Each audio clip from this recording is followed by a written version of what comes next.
It's Friday. Former President Trump lashing out and digging in as America plunges into the unknown with a criminal defendant and a presidential candidate putting the rule of law and the fate of our democracy both on trial and on your ballot. Plus, running for president and running out of time. I'll speak with presidential candidate Asa Hutchinson as he fights to make the first debate stage and warn his party that it faces a defining moment. And Ukrainian sea drones appear to strike a critical Russian warship. The latest strike on a target inside of Russia as a Republican presidential candidate makes a surprise visit of his own to Kyiv.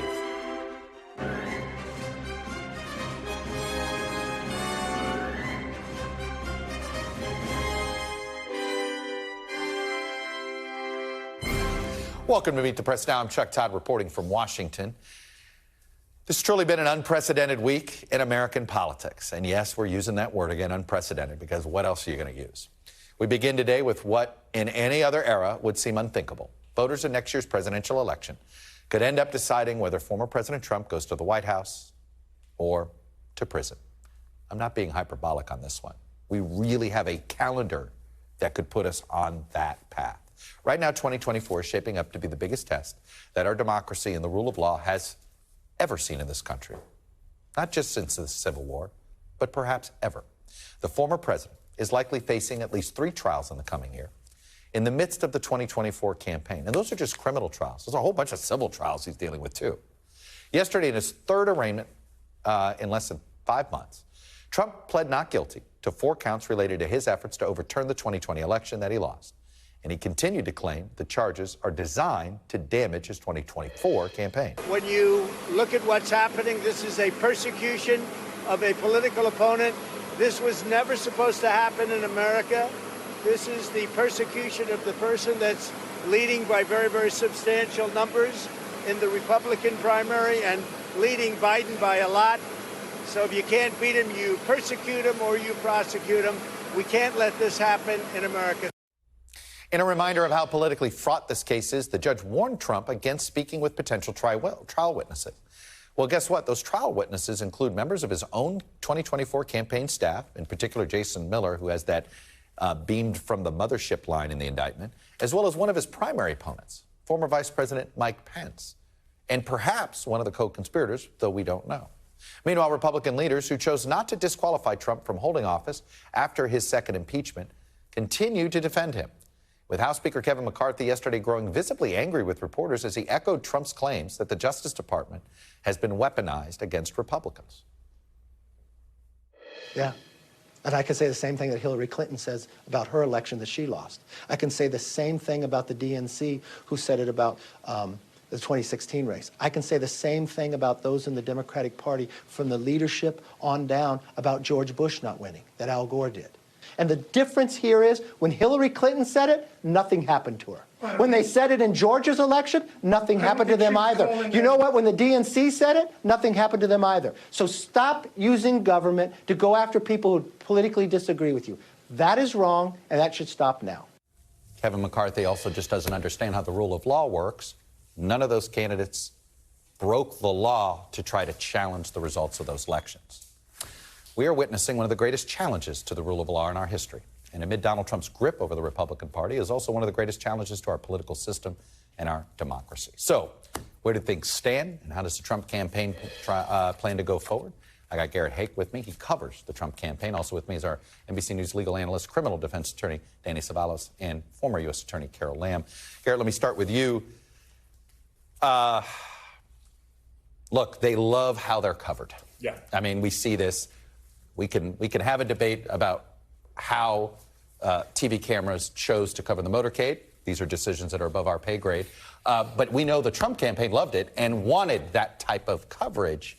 But, you know, the last arraignment, they didn't get the fundraising boost that they got with the first one. How are they feeling about how the party is rallying or not as rallying around him as much as they did for the first two arraignments. Well, look, they take very close stock of who says what and when in the party, whether major figures speak out quickly, whether they take their time to do so. That is noted, and a lot of times those people are pressured either behind the scenes or publicly by the former president to do so. You're also right that they didn't raise as much money after Miami as they raised after New York, and we haven't seen any of the kind of blustery statements from the Trump campaign about the money they've raised now. That becomes a problem given how expensive of a proposition this has been for him. But right now, they've got a pretty significant wall up. I mean, everybody is using the same basic language and basic structure to talk about what's going on with Donald Trump within the Republican Party, with very few exceptions. Kevin McCarthy's doing it. Tim Scott's doing it. Even Ron DeSantis has been very careful not to break out of the general structure. Although for him, oh, man, like, but I know, you have a tiny bit. But for him, it was, oh, interesting. Yeah, let's see what he's doing. You have to really squint to see any criticism here. But the basic structure still exists. It is a weaponized DOJ. It's going after the president, the former president. And until somebody breaks out of that basic structure, they're not concerned about it. How about the logistics of complying with the judge's orders and campaigning for president? Yeah. Okay, you know, Danny Savalos, I was asking yesterday this question about, okay, Mike Pence is going to be on a debate stage. Donald Trump is going to be on a debate stage. We assume Pence makes a debate stage. Maybe he doesn't. But let's say they're on a debate stage together. This issue comes up. Look, I don't think anything that's going to come up between them would necessarily violate a judge's order. Except what Danny said is, let's say Trump just says, you're a traitor. You're a snitch. That's witness intimidation. Prosecutor might take that to a judge. I mean, these are not unrealistic things that he could say. No, but look, I don't think the Trump campaign is particularly worried about that at this juncture, because when has any of those consequences ever been enforced on Donald Trump ever in his career in public life? It's not like the idea that he would go after a judge or a witness or a prosecutor is somehow new, but there's never been a penalty for him when he's done it in New York, when he's done it in Georgia, when he's done it in these cases, when he did it going after judges when he was a presidential candidate and as president. There was no penalty. So I don't think they're like game planning around the possibility of this here. Are they confident that there's not a co-conspirator that is on their campaign trail the whole time? And I say this because, look, we have not been able to confirm what other news organizations, and I want to be careful not to name this person because we don't know. And this person claims doesn't know, right? But it seems that puts him in a precarious position. What if he's unknowingly colluding with a co-conspirator? I don't think they're, to be as careful as you are here, I don't think they are confident that there is not a co-conspirator still working closely with the former president. But I think the viewpoint is, even if that were the case, you're going to proceed as planned. You certainly wouldn't want to publicly break from a person. That might be more dangerous than to keep a person in their close orbit. I think from my conversations with people in Trump's orbit, one of the things they're more interested in is the question of who in the Trump orbit is working with the government now. Well, and that's my question. Look, they're going to find out soon enough. That's what discovery's, right? Yep, that's right. And about, maybe it's in 3 weeks, maybe it's in a month. Trump's going to want to know. He is not going to keep the secret. No. I mean, and what happens when he finds out his former chief of staff, which certainly looks like in Mark Meadows, has turned against him? Yeah, look, that's a great question. Mark Meadows' name not appearing in a 45-page indictment. His title did. It said the president's chief of staff. No, he makes one appearance in this run. Once, that's right. Like that, it was a tell. It certainly screams cooperator to me, with a law degree from absolutely nowhere. But look, I mean, that's the way I read it, and I do think you're going to see the former president. This will be a huge test, I think, of how seriously prosecutors and this judge who will oversee this case want to handle these questions. And last question about this: the Jason Miller line is one of the quotes that will live. Beamed from the mothership. Beamed down from the mothership. Beamed down from the mothership. Look, any of us that deal with the Trump campaign, he is the happy warrior for Donald Trump. How's that playing? It seems to be fine. I mean, he is as in the inner circle as he ever was. He was traveling with the former president yesterday. I've had other people tell me they think he has a particularly good touch to give bad news or truthful news to the former president in a way that other people can't necessarily get away with. All right, Garrett, stick with me here as we talk about the legal calendar and the political calendar. And I want to get to the legal calendar with you, Carol Lamb, and Danny Savalos, because that to me is the most important question. When is this trial? And when is as soon as this trial could be? And when do you think, and let me start with you, Carol, when's the latest you think this trial's going to start? The latest? Well, Chuck, I've been trying to, from the prosecutor's perspective, look at what the possibilities are here. I would be very surprised if Jack Smith's team wasn't prepared right now to start turning over discovery, or all of it. They should have been prepared right from the get-go to give over all the discovery, because they don't want to give Donald Trump's defense team any excuse to say we need to delay this trial. So let's say that discovery is going out the door today, which it should. Then I think the earliest, given the trial schedules that has already been set, I think there's a possibility that she could set the trial for March, but he's got another trial set for March. So there's going to have to be a little coordination among the various judges here. I don't see any other way to do this. But I think going to trial, and Danny will have to give his perspective as a defense attorney, but I think any earlier than March, I think, is going to put a lot of pressure on the judge and even the prosecution that the defense hasn't had enough time. All right, Danny, how much past March do you think the defense could delay the start of this trial? You know, it's interesting. I mean, the way to do it is a flurry of motions to dismiss, motions for change of venue, volume. Quality takes a backseat to quantity, because a lot of these issues are novel issues. The judges' clerks are going to have to spend a lot of time researching it. But another thing that folks aren't really talking about when it comes to Trump being able to delay is that Trump will not be treated like any other defendant. I know we all talk about Trump should be treated like any other defendant, but let's be real. On this judge's docket, this case will be a priority. There's no way that they are going to take a motion from Joe Schmo in another case and prioritize that over motions from the most important criminal defendant in American federal criminal history. They're going to look at the Trump motions first. So that works against the defense. They can file their flurry of motions, but I promise you, I don't know it, I just believe it to be true, that they're going to take those motions and put them at the top of the pile, get to them right away. So in that sense, yes, not all defendants are equal. Trump is not an equal defendant. He will be treated differently. That's why they shut down the entire New York courthouse for one defendant. And that's why when he files motions, his team files motions, they're going to get looked at right away, faster. More clerks are going to be assigned to it. They're going to decide them as quickly as they can. So that works against the whole delay plan. But file lots of motions, volume. You can affect a lot of delay. I'm going to, you know what I'm going to do? I'm going to double down. I'm just going to say every time I'm going to bet black or red if you're ever at the roulette table. And my bet is this. I'm always betting on delay. My case in point is the Mar-a-Lago documents case. The government wanted that to go to trial in December. I have to take them to task a little bit, because they must have known they were going to supersede that indictment, and yet they still wanted a December date. That was unreasonable. But again, a no trial date, indefinite, that's against, I don't think that's even statutorily allowed. So the defense here, realistically, let's say next summer for a trial date. But again, I'm doubling down. So you'll go summer. It could change. Yeah, you'll go summer. I will. I'm erring always on the side of delay. All right. Now let me get to length of trial, Carol. How long do you think the prosecution needs? Yeah, so I went through the indictment and I tried to figure out how many witnesses Jack Smith has to call in this trial. And I came up with between 30 and 40, because he's got all these different factual scenarios going on. He's got stuff going on in 7 different states. He has a whole bunch of senators and congressmen. He's got the White House staff. He has DOJ officials.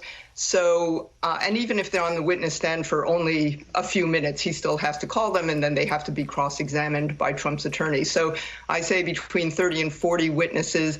I don't see this trial, even if everything goes perfectly for the prosecution. And I'm with Danny on you bet on delay. So I'm saying even if everything goes perfectly, I see this as being between a 2 to 3 month trial, and that's if everything goes well. All right. So you guys are playing right into my hand here of what I'm trying to set up. So we've got a trial that starts July 15th. Now it ends sometime mid to late September based on our timelines here. So Danny, assuming there's a guilty verdict, sentencing then is how long after that? We delay that till after the election? Usually it's about 2 to 3 months, or it's not a hard rule. It can be delayed. I've had it delayed. I'm having one that's taking a while right now, one of my federal cases. It normally is tied up with whether probation can do the pretrial or pre-sentence investigation report. It can take some time, but generally speaking, you're looking at a few months after to schedule sentencing. And that, to me, by the way, Chuck, is the real date. Everybody's talking about the election date and the trial date. To me, it's about sentencing and inauguration. Yeah. That is where you get into some wacky hypotheticals, like do you go inaugurate a president at a federal detention center? How does that work? So I don't know. To me, the wackier situation is some different dates. Carol, how much this timeline I just showed you, and that you guys helped me. I mean, this is what I can't get past here, that we really could not know whether what his sentence is, essentially letting the country be the jury here in deciding whether he truly goes to jail or not. Does a federal judge take that into account and say, you know what, it's not good for the country to have this trial before the election? It's a possibility, Chuck, but the problem is that our system is not set up for this kind of scenario. And by the way, I'll add to the timeline. You've got jury deliberations. I mean, I've had cases where the jury has deliberated for 5 months. So that's a big unknown, right? But look at Danny's expression. It got caught on camera here. 5 months. I don't like being on trial. That sounds like a nightmare. Oh. It was a bad year. But but my point is that the system isn't set up for this. And what has happened and what is happening here is that politics and the criminal law system are bashing into each other, and they shouldn't be. It's going to be virtually impossible to hold this trial in a way that's not so infected with politics that that it's going to be a clean situation at the end.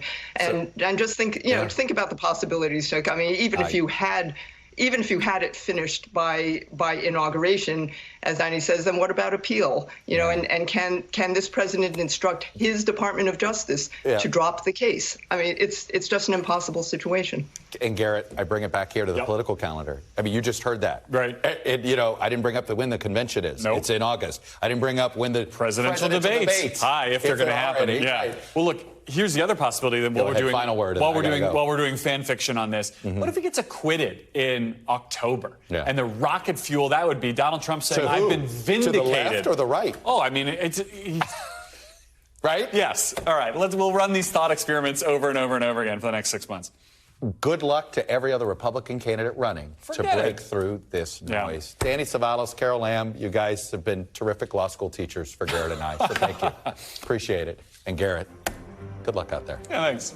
Up next, how could this 2024 presidential race be about anything other than about Trump? Well, I'm going to talk to a Republican presidential candidate who's still hoping to beat the former president, but first he'll have to make the debate stage. Former Arkansas Governor Asa Hutchinson joins me next. Plus, DeSantis' dismissal, the Florida governor and presidential hopeful, goes farther than he ever has before in trying to distance himself from Donald Trump's stolen election claims. We'll have that and more ahead on Meet the Press Now.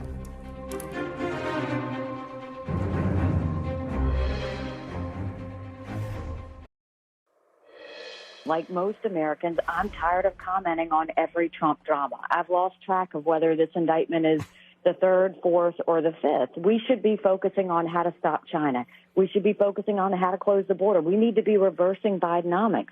Putting a 77-year-old former president in prison doesn't do any of that. We've got to move on already. Question, of course, does putting a 77-year-old former president as a Republican nominee do anything about that? That, of course, was Republican presidential candidate and Trump rival Nikki Haley weighing in on the latest indictment, while taking issue with how his legal problems have dominated coverage of the Republican primary. Haley also stood up to the former president, saying that he should not be prosecuted for disputing the 2020 election, even though the indictment lays out a scheme that goes well beyond merely disputing the results. This is not a First Amendment case. Haley and a lot of other 2024 candidates find themselves in a strange position. They don't want to talk about Trump's legal jeopardy, but by defending him, they are making his hold on the party and the eventual challengers, changes in this even stronger. So joining me now from Iowa is former Arkansas governor and current Republican presidential candidate Asa Hutchinson. Governor Hutchinson, good to see you. Chuck, it's always good to be with you. So I want to get your sense of, look, I know the correct answer that, Nikki, of course you want to be talking about China and the border and all this, but is this the fault of the Justice Department, or is this the fault of Donald Trump running for president again? Well, it's because Donald Trump has brought these challenges on himself, whether it's the document case in Florida or whether it is the January 6 allegations. Nobody did this to him except himself. Clearly, the Justice Department has not done well under the Durham report. They were found to have, the FBI, not followed the best traditions of the law. But every case rises and falls on its own facts, and Donald Trump is no exception to this. His case is going to be tried just like any other case, and that's our system of justice. I don't know if you caught my first segment where I had two of our legal experts sort of outline the probable timeline of this trial. And you see the calendar here. You've got a trial that begins maybe as early as the spring, after many of the primaries, perhaps about a month before the convention at the latest. We'll have a verdict sometime in October. Maybe sentencing takes place after the election. What are we doing? What's the Republican Party doing here? At some point, I know you have stood up and said this is a terrible idea, that Trump should get out of the race, but elected Republicans aren't fighting this. Every candidate for president on the Republican side needs to be very clear as to their view of what Donald Trump did on January 6th. They need to be clear as to whether they're going to support the rule of law and our justice system or whether they're going to support chaos. And I've made my position clear. Right now, it's certainly the minority position, but it'll make the debate interesting whether Donald Trump participates in it or not. We need a voice such as mine on that debate stage that will raise these issues and not coronate Donald Trump, but hold him accountable. I think that's what the American public expects from our justice system, is to hold those responsible. Do you think that Republican senators made a mistake in not convicting Trump? Because if they had convicted him, we wouldn't be here. No, that's retracing history. First of all, if you would have had the case after the hearings in which all the evidence was presented, then it might have been a different trial in the Senate. But here, they jump-started it. They rushed it through. There wasn't a foundation laid. And I did not think it was justified even at that time. Of course, now we know so many more facts. They're laid out there. I've always said that he is morally responsible. The question now is whether he's criminally responsible. The Justice Department has done its job. It's presented the case. Yeah. Now the jury will have to do it. I'm curious. And the voters you're will a have former. to decide. You've worked at the Justice Department. You've been in a U.S. attorney. What did you make of the indictment? Is it strong? Well, it's strong. Absolutely, it's strong. Whenever you're looking at an attack on our democracy, a conspiracy to disrupt a government proceeding, which is the lawful transfer of power. It doesn't get any more serious to our democracy or to an individual who's charged with it. Whenever you mentioned, as a former federal prosecutor, I looked at the timeline as well. And I think those federal judges will be speaking to each other about making sure that they can coordinate the multiple trials and hearings that are going to have to take place. So it's going to add some dimension to it, but it all depends upon the judges as to when this comes to trial. I want to play you something that Governor DeSantis said today and get your reaction to it. It's the closest he's come to sounding critical of the former president's 2020 election rhetoric. Take a listen. Yes or no question, do you think the 2020 election was stolen? I've said many times, the election is what it is. All those theories that were put out did not prove to be true. So it was not an election that was conducted the way I think we want to, but that's different than saying like Maduro stole votes or something like that. And I think those theories, proved to be unsubstantiated. Is that enough? And do you think he needs to get stronger? Well, I think he's weak. Whenever that teenager in New Hampshire at a town hall meeting asked him his view on January 6th, he couldn't answer it, and he dismissed it. This is a fundamental question that candidates and those that care about our justice system need to answer and need to be clear on, and it has to be unambiguous. We're leaders, And people right now only hear one voice out there, which is Donald Trump conducting his public relations campaign. And we don't need to fall in line with that. Let's uphold our justice system more than an individual who claims he's a victim. All right, you need to get on that debate stage. You have been pretty transparent that you're having a tough time. You're almost halfway there, but that means you've got a lot of work to do in the next couple of weeks. If you don't make this threshold, it gets harder. Is your campaign on the line this month? Well, obviously, getting on that debate stage is critical, and your audience will determine whether someone that will speak out and speak the truth about Donald Trump will be on there. You know, Chuck, it's asa2024.com, and every contribution helps me to get on that debate stage. You don't care whether these are people that may not support you, that they just want you on the debate stage? That's all you don't mind if it's a Democrat giving you money, a progressive, something like that? People want me on that debate stage. We need to hear the candidates, so I'll take any donation, absolutely. Now, we've had 10,000 donors just in the last 2 weeks, so we've got a lot of momentum here. We're going to get there. We're pulling out every stop, but we always take advantage of every opportunity to ask for support. Former Governor Christie made a visit to Ukraine. I think there now may have just left. President Zelenskyy has said he welcomes candidates coming to visit him in Kyiv. Do you plan on doing that? I would love to. Actually, we looked at doing that earlier, and we will very likely do that as time allows coming up. Mm-hmm. I'm supportive, of course, of our efforts in Ukraine. It's critical for us. I've talked to the ambassador from Ukraine and shared my support for them. I would like to be there in person on the ground at some point.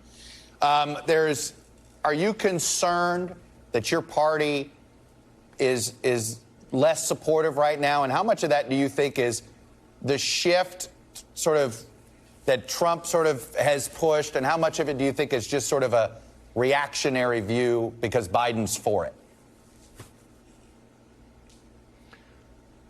No, I think there's a division in the party, and it's coming about because our leaders are being uncertain in their opposition to Putin and Russia. Mm-hmm. Whenever you look at the appeasement language of Donald Trump, whenever you look at weak responses by Ron DeSantis, clearly, and Vivek, clearly there's a difference of opinion on it. And that's why we have to be strong.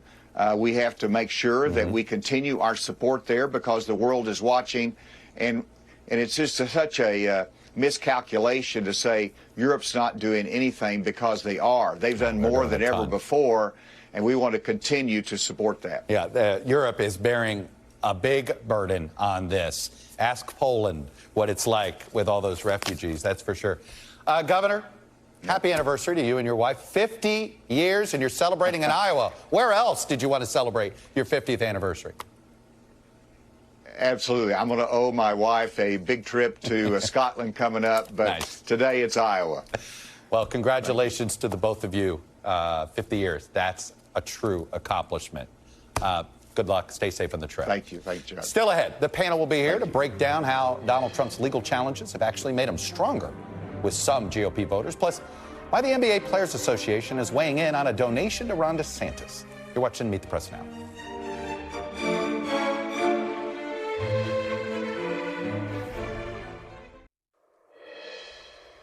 Welcome back. As we mentioned earlier, this week's indictment sets up a 2024 calendar unlike anything we have ever seen, with the potential for 3 criminal trials smack in the middle of the Republican primary. And as we showed you earlier, as much as candidates like Nikki Haley say they don't want to be talking about Donald Trump's legal drama, she and others in the field have also chosen to give him political cover for this. It's not a crime to say that you think an election was stolen. He should not be prosecuted for that. Good. I think the Justice Department has become way too political. I think the 2020 election was stolen. I've said many times, the election is what it is. What I've also said is the way you conduct a good election that people have confidence in, you don't change the rules in the middle of the game. You don't ballot harvest. You don't do Zuckerbucks. And clearly, having the agencies work with Facebook to censor things like Hunter Biden, that's unfair. My perspective is that the DOJ continues to weaponize their power against political opponents. It seems like they spent a lot of time protecting Hunter Biden and Democrats and a lot of time hunting Republicans. What's fascinating is none of them criticized the specifics of the charges against Donald Trump. Joining me now is our panel, Daniela Diaz, congressional reporter at Politico, Jen Psaki, host of Inside with Jen Psaki on MSNBC, of course, a former Biden White House press secretary, and Rick Tyler, Republican strategist and NBC News political analyst, and was pretty prominent in the 2016 campaign and worked for a candidate against Donald Trump. Let me start with this. Should we at all see DeSantis for what he did today as a change, as a shift, I will say this, while I can't say that Republican candidates are criticizing him, there's less rallying around him this week than there was for the first two indictments. Yeah, that's what we're seeing on the campaign trail, definitely with his opponents.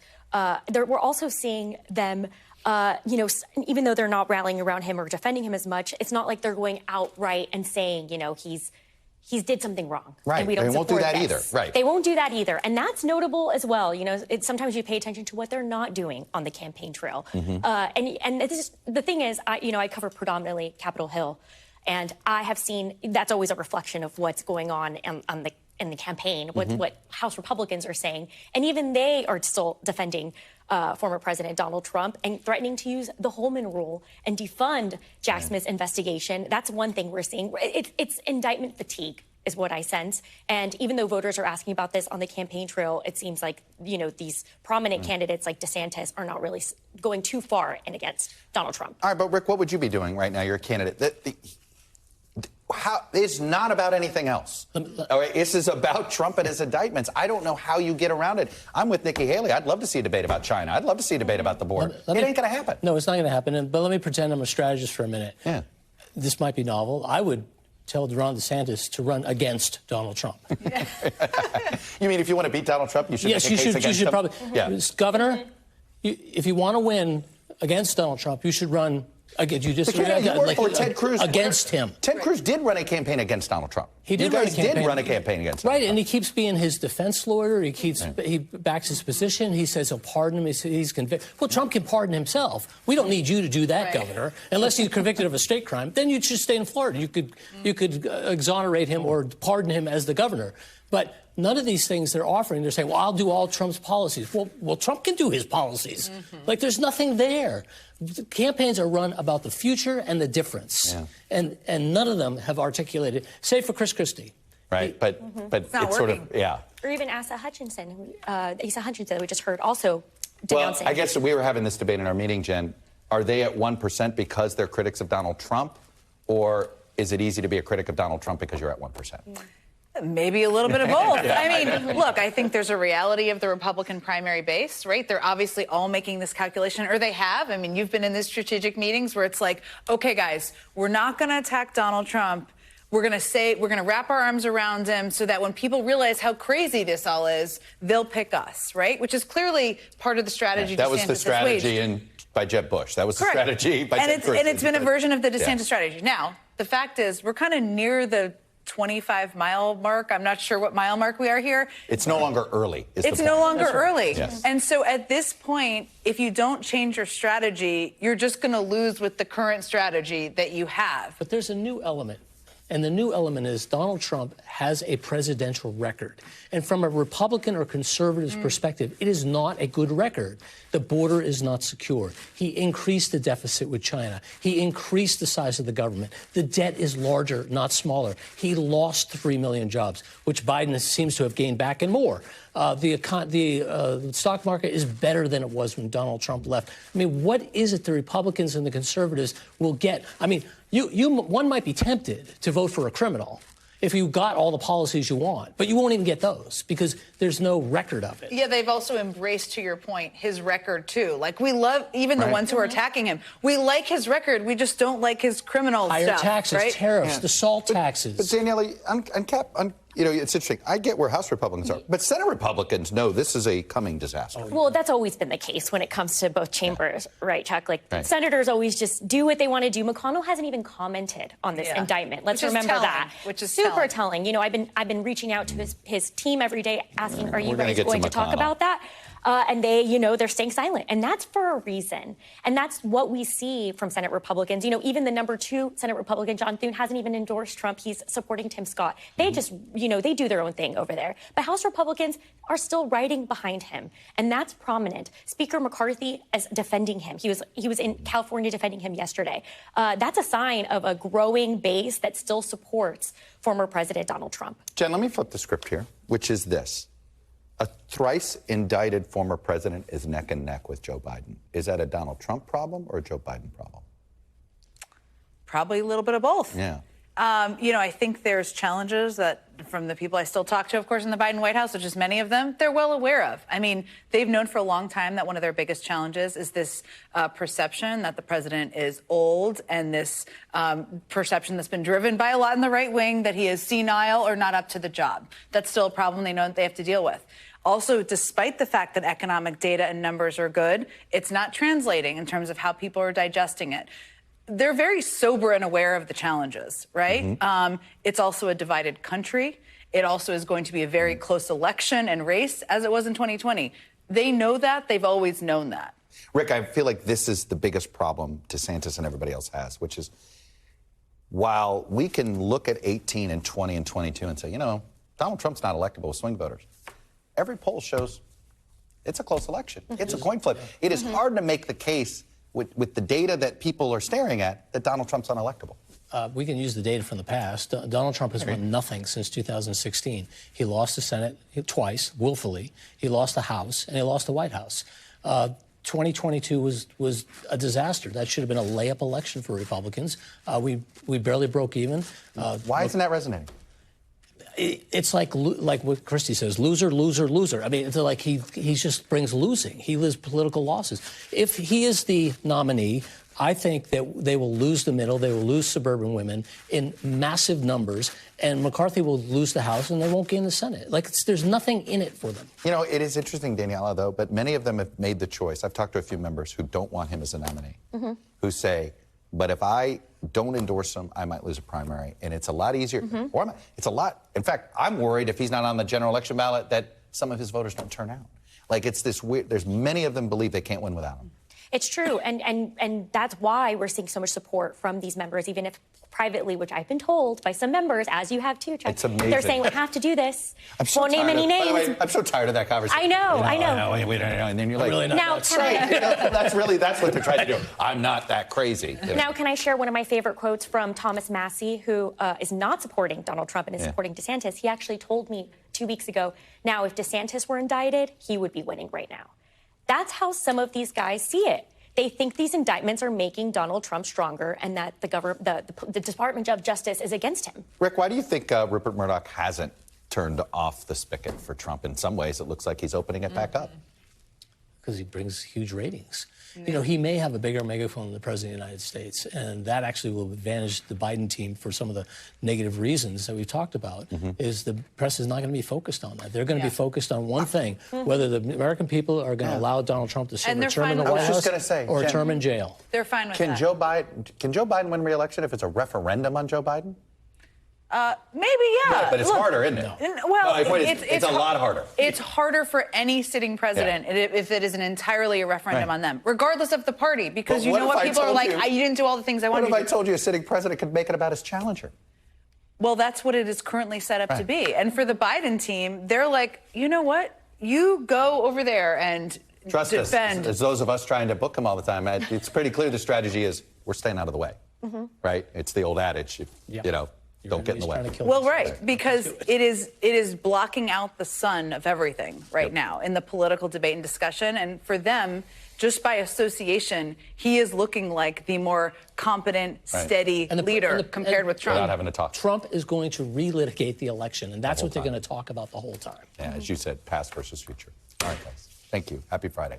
Up next, the Pentagon faces new questions on China's espionage threat after 2 Navy sailors were arrested for allegedly selling U.S. military secrets to Beijing. By the way, Are we vetting our soldiers very well? Third incident this year with a soldier under the age of 27. You're watching Meet the Press now.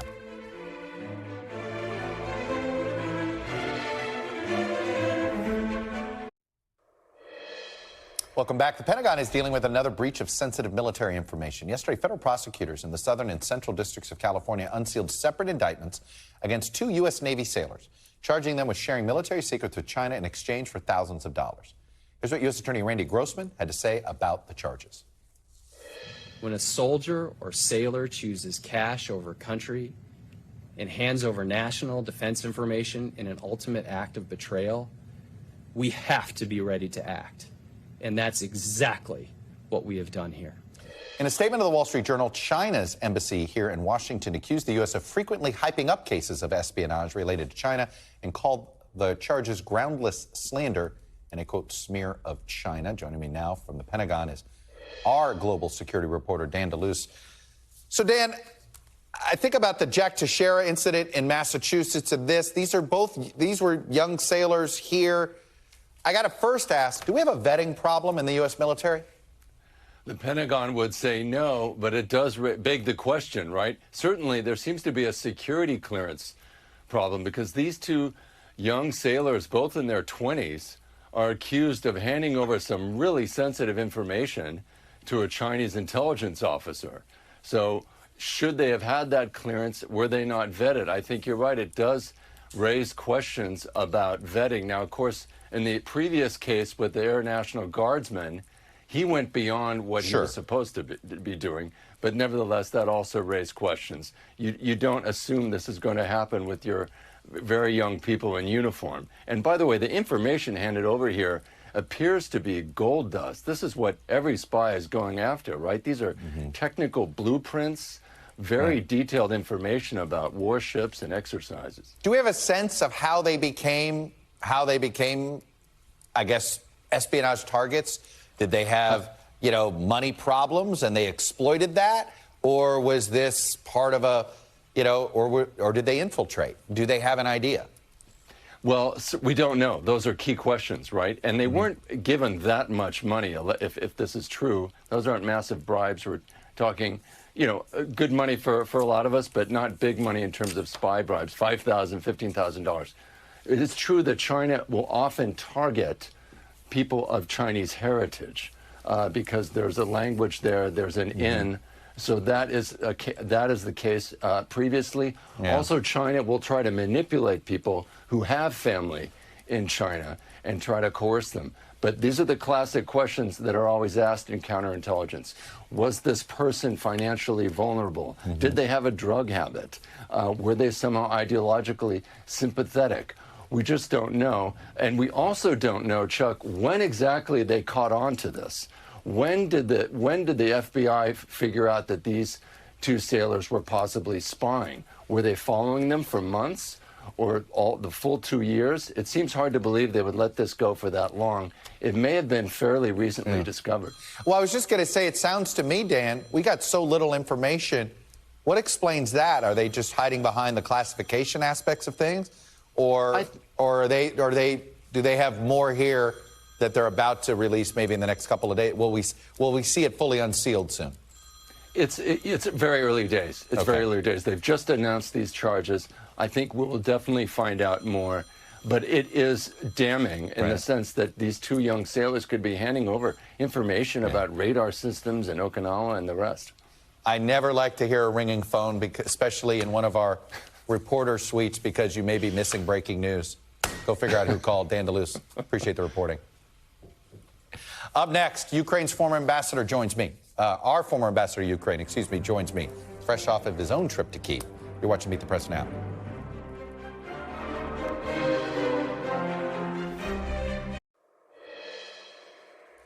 Welcome back. Former New Jersey governor and current candidate for president Chris Christie made a surprise visit to Kyiv today, making him the second 2024 Republican to visit the country. Christie met with President Zelenskyy, reiterated support for Ukraine.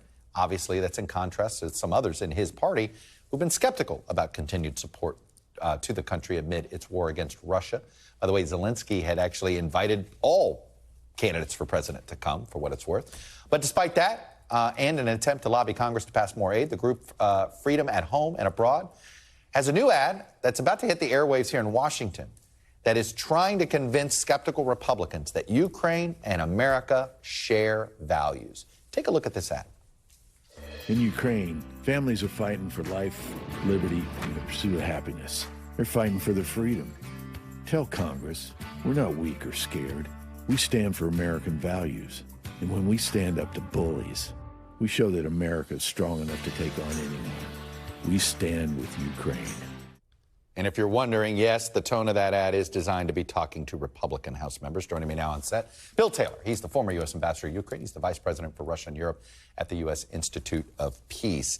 I played that ad, Bill, because, there's clearly some nervousness in the community here in Washington that is very supportive of Ukraine, that Congress is getting tired, in the American public. There's a new CNN poll, not a well-conducted poll. This is a CNN poll that was conducted for an entire month, the 1st through the 31st, a terrible way to conduct polling, period.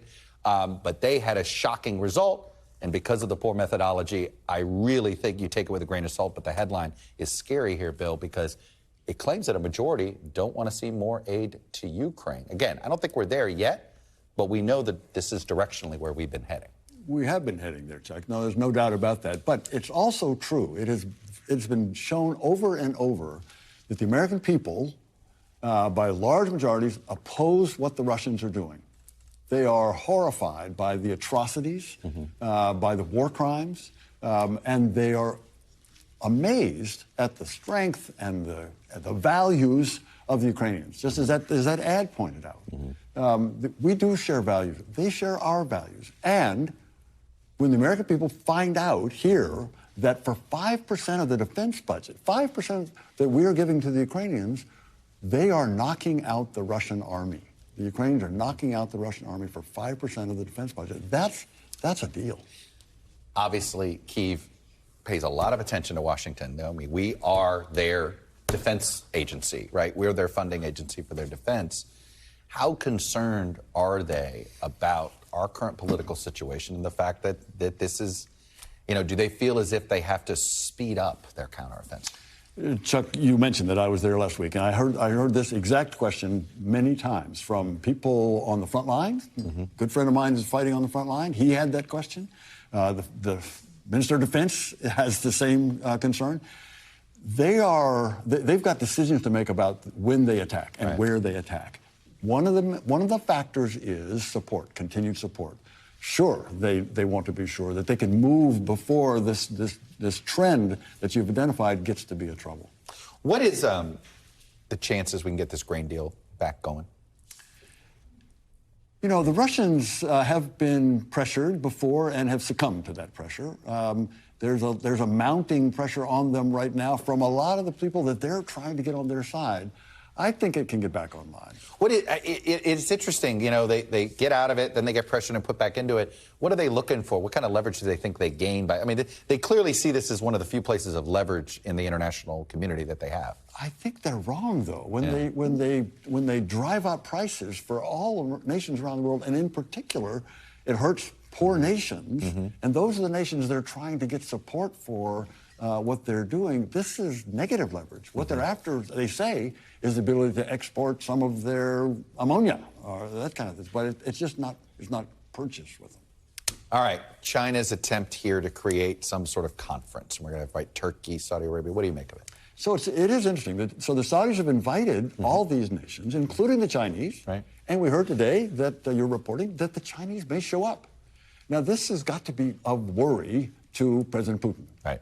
President Putin thinks he's got the Chinese with him. And he thinks he's got the Saudis at least neutral, right? And he thinks he's got the Saudis neutral. And here the Saudis are inviting all these nations, being sponsored really by the Ukrainians. The Ukrainians are going to be there to pitch their plan, to make it South Africa, let's see, all the skeptics are there, right? South Africa, India, Turkey. Exactly, exactly. No, this is a great thing. And Jake Sullivan apparently will be there. And so is this a victory? I mean, what is this? Is this Ukraine, is this Zelenskyy personal relationship with MBS? I think there may be some of that. He is their best asset. Zelenskyy is clearly their best asset, and he can get things done. And this is maybe one of those. He seems to he knows how to use his international celebrity, because it seems that even in these neutral countries, they're like, well, all right, I can't not meet with Zelenskyy. Exactly. So this could be a very powerful statement if they can get some agreement that Zelensky's plan for ending the war, the peace plan, which has the Russians leaving the country. I mean, that's the key. The Russians get out of his country, and then they can talk. So if the Saudis and the Chinese sign some sort of statement that says that, that's a pretty powerful moment. Pretty powerful. All right, we can hope. Ambassador Bill Taylor, good to see you. Happy Friday, and thank you all for being with us this hour. We'll be back Monday. We'll have more Meet the Press now. And if it's Sunday, it's Meet the Press on your local NBC News station. Yeah, it's probably almost a one-topic show. We'll have Trump lawyer John Lauro and Democratic Congressman and January 6th committee member Jamie Raskin. NBC News Now coverage continues right now. Thanks for watching our YouTube channel. Follow today's top stories and breaking news by downloading the NBC News app.